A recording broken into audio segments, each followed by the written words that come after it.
Bom dia, oitavo ano, tudo bom? É, Como o tempo tá curto, né? A gente não vai ter tempo aí de fazer a revisão em sala de aula.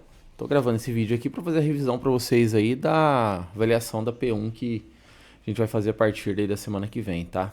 Inicia aí para vocês dia 31. Provavelmente nossa prova aí vai cair no dia 2, dia 2 de setembro. E aí eu mandei como conteúdo essas páginas aqui, ó. Não são muitas, então, pelo amor de Deus, hein, oitavo ano, vamos. Quero ver uns vários 10 nessa prova aí, tá? Confio em vocês. Começa aqui pela página 288 e 89, né? Que é a abertura do capítulo, ou seja, a bandeira. Tem muito o que falar sobre. Essa aqui que a gente já observou em sala de aula, tá? Os elementos da bandeira. Sempre lembrar que tudo que tem uma bandeira é elemento, tá? A cor é um elemento, tá? O verde é um elemento, o amarelo é um elemento. Esse círculo anelar aqui é um elemento. Deixa eu dar um zoom. Beleza? Então aqui tudo é um elemento, lembrar disso, tá, pessoal? Para quem não lembra aí, o verde aqui é da família de Bragança, o amarelo da família Habsburgo, que era a família real que governava, né, Portugal naquela época, tá? Óbvio que a coroa aí é a representação da monarquia, né, porque era um governo monárquico ainda, né?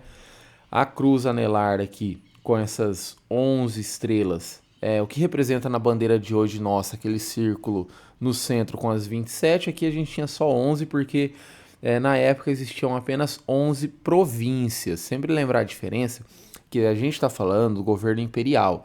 A gente ainda está no Brasil Império, então eles ainda não são estados. A gente não vai falar que São Paulo é um estado, Rio de Janeiro é um estado, é, Bahia é um estado, não, tudo são províncias, tá? Passam a ser estados quando tem a proclamação da República e aí as províncias se transformam em estados, tá? O nome, né, a nomenclatura muda. Então essa círculo com as 11 estrelas representa isso daí, tá bom? No centro aqui a cruz dos jesuítas, né, representando aí o cristianismo que vem com os portugueses lá da Europa, né? Então essa religiosidade cristã, ela também é herança da colonização europeia, certo? Inclusive na primeira Constituição, a Constituição Imperial de 1824, definiram o cristianismo como religião oficial do Brasil, né? A gente vai ver isso mais para frente aqui, beleza? Esse globinho aqui, amarelo no meio, seriam a representação das grandes navegações, né, que Portugal e Espanha empreenderam. Como a gente foi colonizado por Portugal, também faz sentido ele estar aqui.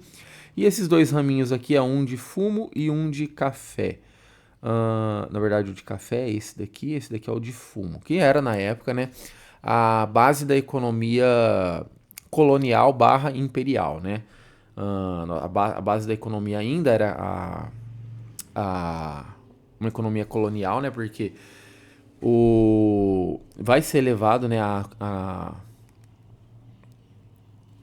condição aí de Reino Unido a Portugal após a chegada da família real em 1808, tá? Então isso aqui representa a formação da economia, o que era baseado na economia do Brasil, beleza? Beleza, de próximo tema aqui eu já venho para construção da identidade nacional e Constituição de 1824, 291 e 292, que vai ser essas duas aqui. Opa, peraí. 291. Eita, pera um pouco que eu tenho um erro aqui, tá? Página 290 também precisa ser colocada aqui, tá, gente? Um erro. Então vamos adicionar a página 290 aqui. Salvando. Então, página 290 vai ser basicamente aqui a formação do Brasil Império, né? A gente tem essa linha do tempo aqui que ela conceitua e diferencia todo o período do Brasil Imperial, que ele inicia lá em 1822, com a proclamação da independência, né? E o governo do Dom Pedro I. Perceba que a parte verde aqui é uma parte pequena, que ela vai só de 1822 a 1831, esse é o primeiro reinado. Inicia aí depois um período regencial, né, que vai de 1831 a 1840, um período de 9 anos aí, em que o Brasil não é governado pelo Dom Pedro II ainda. O Dom Pedro II já é o príncipe regente, já é o príncipe que vai assumir, né? Mas só que o Brasil é governado por regentes. Quem são os regentes? Quem governa em nome do rei. Como Dom Pedro II ali era muito jovem, né? Quando o pai dele volta para Portugal, ele tem acho que ali em torno de 6, 7 anos. Então não tem como ele governar. Então os regentes vão governar, né? A gente passa aí por duas regências, a regência una e a regência trina.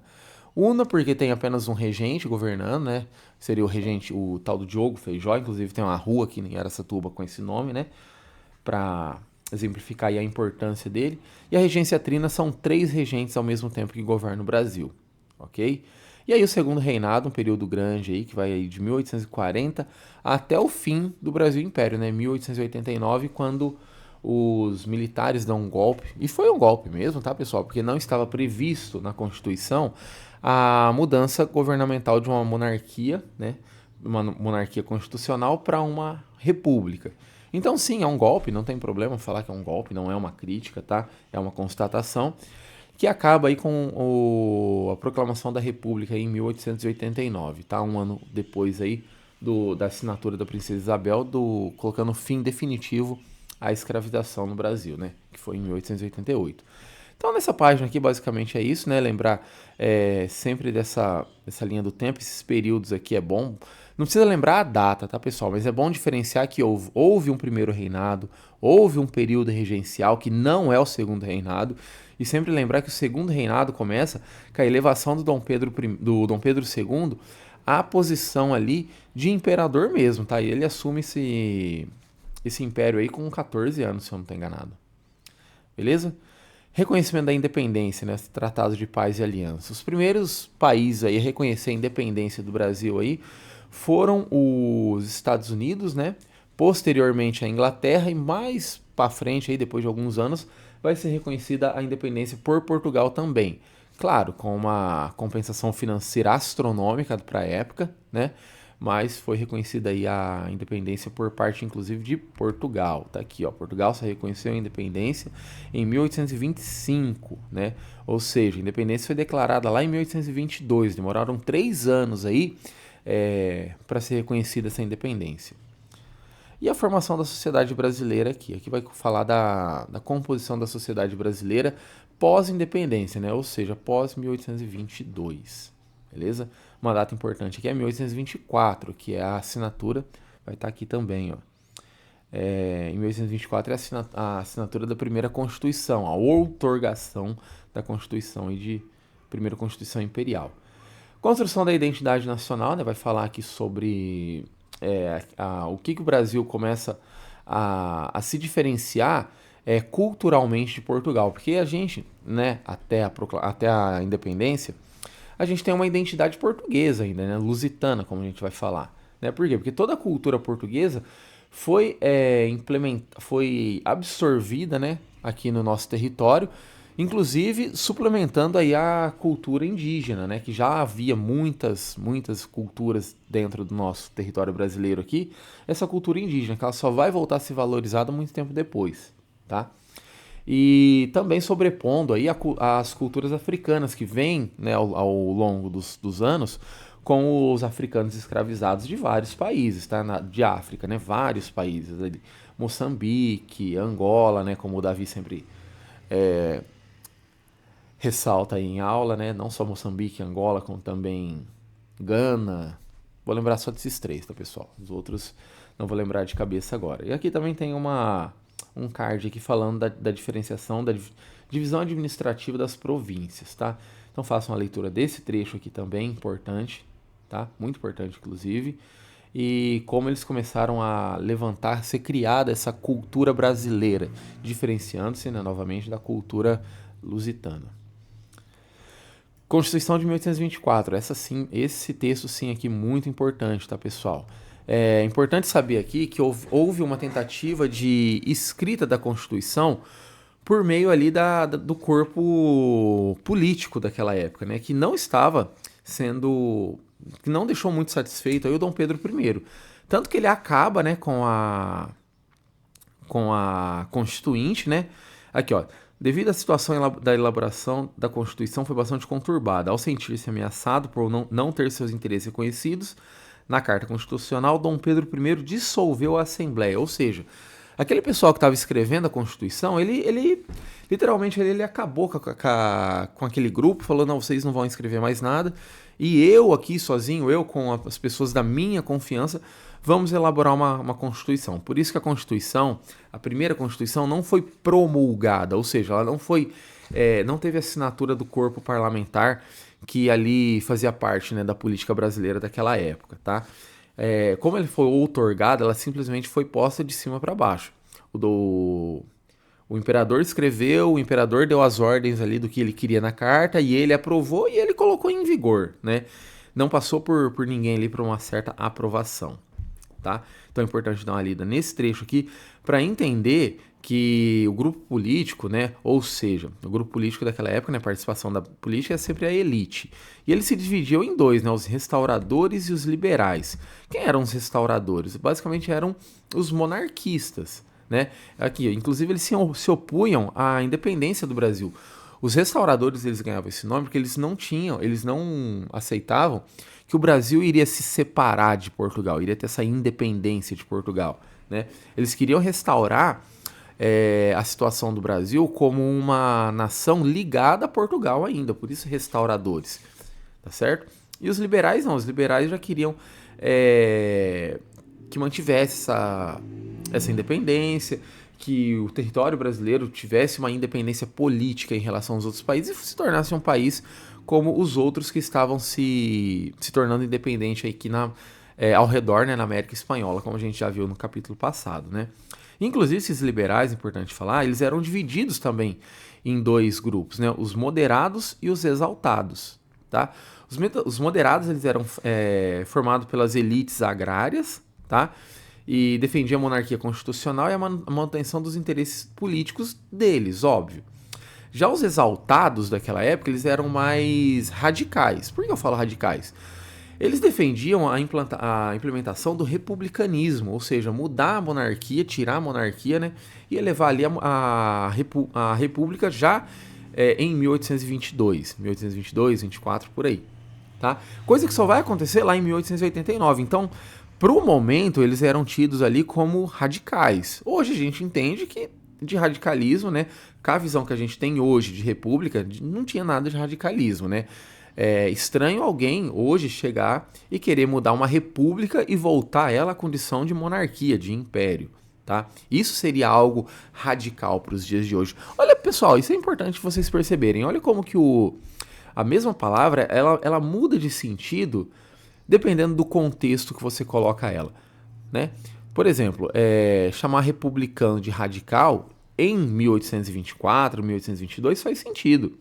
Chamar republicano de radical em 2026 não faz sentido nenhum. Percebem essa mudança? Enfim, mas vamos continuar aqui. Aqui tem algumas características aqui, né,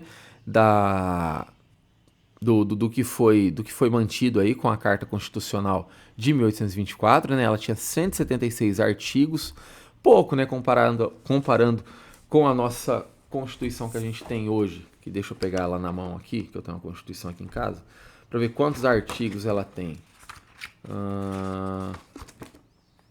Só um segundo, pessoal.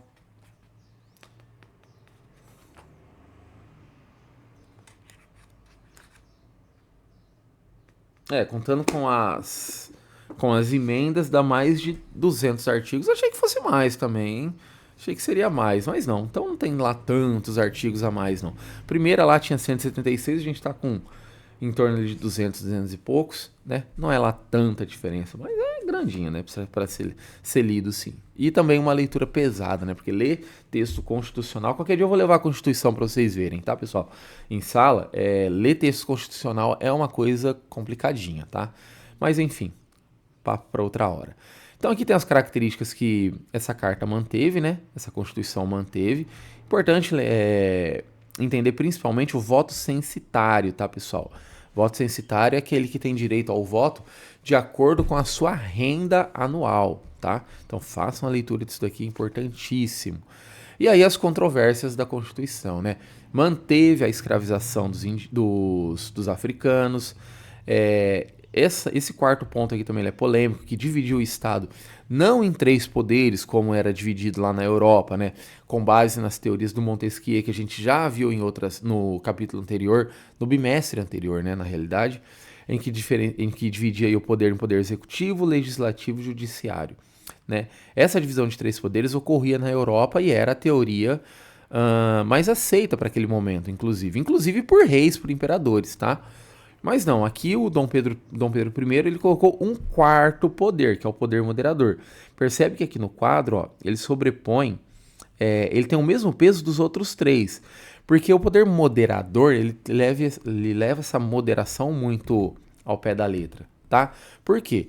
Essa moderação é o que? Caso tenha uma modificação na lei em que dois desses três poderes aí aceitem, né, ou seja, o legislativo e o judiciário queiram modificar, o imperador ele consegue não só empatar, como desempatar. Por quê? Porque o poder executivo é executado pelo imperador, então ele tem um voto garantido aí. Se os dois poderes estão contra ele, ele pode balancear isso daí com o poder moderador, ou seja, ele votar de novo. Se tem uma votação que está 2-1 para eles, o imperador vota novamente com o poder moderador, empata, e segundo a Constituição, né, que ele mesmo outorgou, quem desempata nesses casos é o próprio imperador. Então, ou seja, ele vai ter, caso ele queira, né, caso seja conveniente a ele, 3 votos aí para aprovar ou desaprovar alguma coisa, tá? Bem polêmico. Outra coisa também que foi falada em sala, né, que a definição do catolicismo como religião oficial é um ponto polêmico, olhando com os olhos que a gente tem hoje, tá? Para a época não foi tão polêmico assim não, tá, pessoal? Porque, como a gente já viu, né, os portugueses eles eram cristãos. Quando eles vêm da Europa para cá, eles já trazem o cristianismo com eles. Então, simplesmente colocar ali o cristianismo como uma religião oficial não era um ponto polêmico para aquele momento. Hoje a gente diz que é polêmico porque a nossa Constituição de 1888 ela garante a liberdade religiosa, né? Então, assim, ela não tem, o catolicismo nos dias de hoje, ele não é uma religião oficial. Ele é a religião, com certeza, da maior parte da população brasileira, da grande maior parte. Coisa de aí 60%, 70% da população brasileira é cristã, se não mais, tá? É que eu não pesquisei esse dado, mas se não mais, tá? Então a grande maioria aí é católico até hoje, católico não, né? Cristão até hoje. E só que a Carta Constitucional ela não prevê mais o cristianismo como uma religião oficial, ok? Podem perceber, pessoal, que no resumo aqui a 293 eu não coloquei, tá? Da 292 eu venho já para 294, tá? Então a gente passa ali direto para 293 e a gente vem para o sistema escravista aqui da 294, tá? Não vou me alongar tanto nessa página, tá? Mas deem uma atenção para ela também, porque vai dar uma aprofundada aqui na manutenção do regime escravista, o porquê que isso aconteceu. O José Bonifácio aqui, ó, é uma figura muito importante desse período, tá? Inclusive com o projeto dele de abolição gradual da escravidão, tá? Não era uma abolição total de uma hora para outra, uma abolição gradual, tá?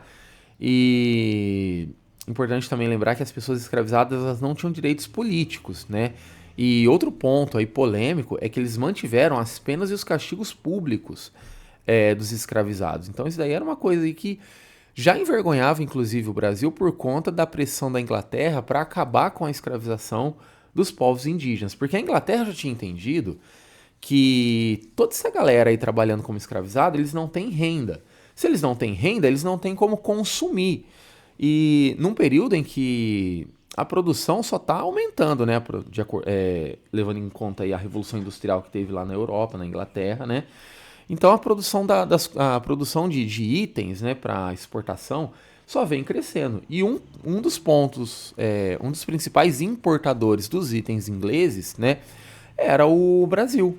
E aí, como que o Brasil vai consumir tudo aquilo que é importado, sendo que a maior parte da população que é escravizada, ela não tem uma renda para conseguir consumir as coisas, né, para conseguir comprar. Então é importante fazer uma leitura dessa parte aqui, desse textinho aqui, para ver essas máscaras de Flandres, né, que eram um objeto de tortura aí para os escravizados, impedindo eles até de falar em muitas vezes, né. E também era por conta deles não poderem por conta do ouro que foi encontrado. Isso daí é uma coisa bem interessante, pessoal. Naquele livro Escravidão, que eu levei para a sala ano passado, falava bastante disso, do Laurentino Gomes, tá? O 2, tá? Não o 1, o 2, o da capa vermelha. Ele falava sobre escravos africanos que poderiam, né, achar pepita de ouro e esconder na boca, né? E como os senhores de escravos, né, perceberam isso, né, os mineradores, então o que eles faziam? Eles colocavam essas máscaras de Flandres para evitar que os escravizados colocassem essas pepitas de ouro, né, encontrada, escondessem na boca, né? Muito sádico isso, né, da parte dos escravistas, né? E aí a gente já vem para cá, para o próximo ponto, tem que dar uma acelerada aqui, que é a insatisfação do governo imperial e a Confederação do Equador, página 297.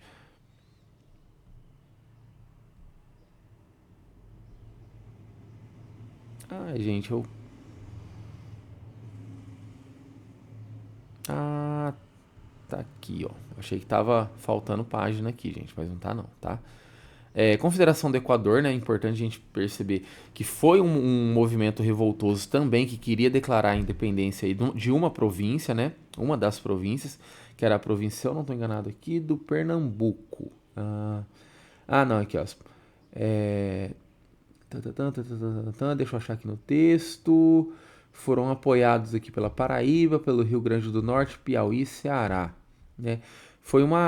Era uma tentativa de república ali na região nordestina, né?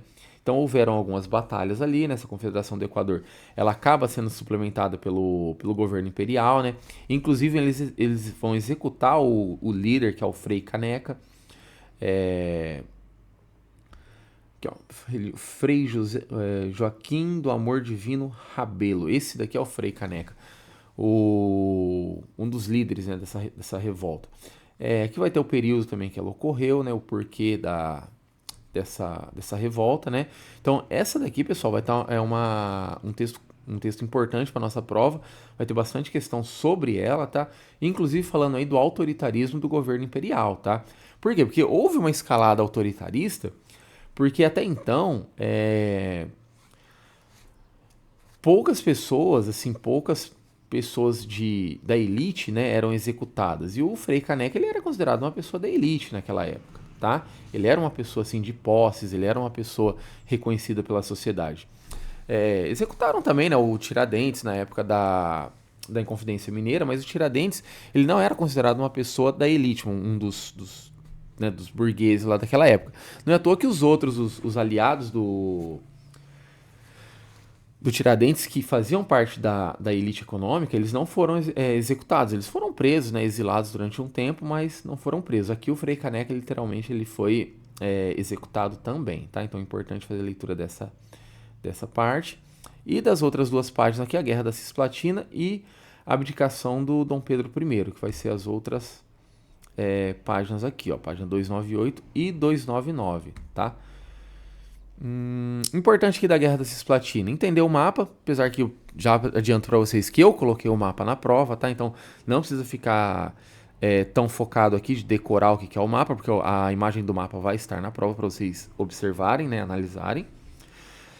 Entender o que foi a Guerra da Cisplatina, por que ela ocorreu.